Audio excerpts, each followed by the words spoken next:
afternoon, hot rodders and rodettes.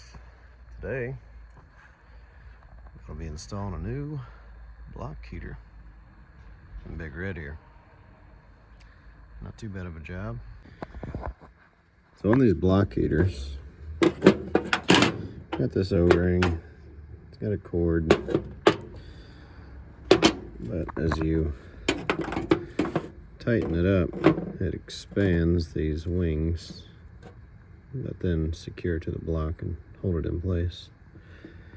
Just gotta knock out a freeze plug, clean it out. Of course, all the fluid's already drained out of the truck here. This is 1,000 watt. Alright, that's the one we're gonna go for. Knock it out and try and pop it in.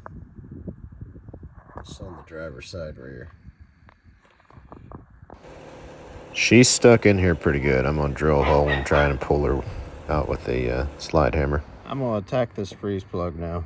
I can't get it out any other way, so I'm gonna drill a hole, see if I can't slide it out. We've sprung a leak. Alright, I got that knocked out. Try and get up here with my pliers and get it pulled out now. Finally got it out. This thing was a nightmare.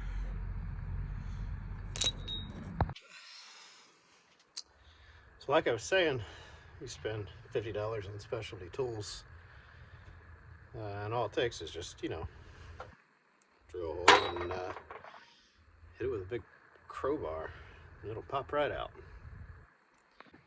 Alright, here's what we're working with. That's, of course, the old freeze plug. This is going to be the new block heater.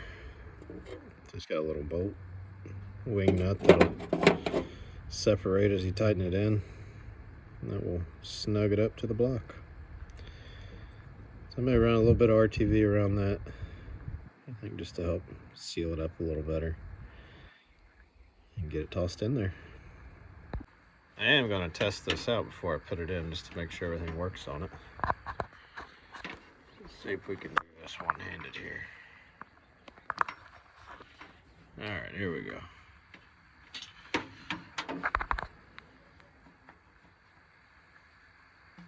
Yep, see it getting warm. It's smoking. Alright, it works.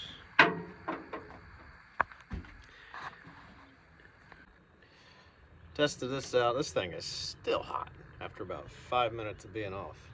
So it definitely works good. It's 1,000 watt. So I imagine it'll boil that antifreeze like it's nothing. I may have to go dip this in some water.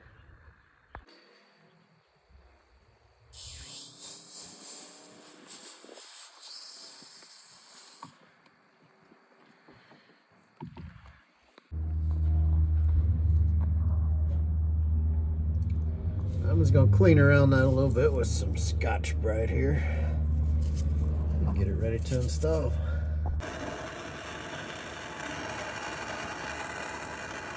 It is nice and dry, all this moisture out of it. Hopefully it'll make a good seal. Alright, it looks pretty clean. I'm gonna kind of see some imperfections. That's why I'm gonna put the RTV on it. Try and get it good and sealed up. Kind of messy, but it'll clean up once it's in there, and then the rest of it will just burn off. But it's kind of what we're after, just good seal around it. Let's get it in the block. Alright, that just pops in there like that. I've got it clocked to where the angle's running, or the iron's running down.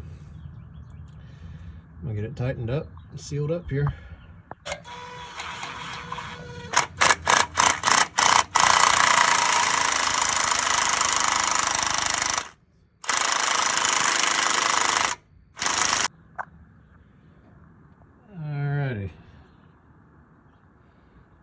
It's up in here. Appears to have a good seal. I guess we'll see, I guess. Well, that's going to wrap it up for the block heater install. It's really not that bad. It can be kind of time consuming. That freeze plug was a nightmare to get out.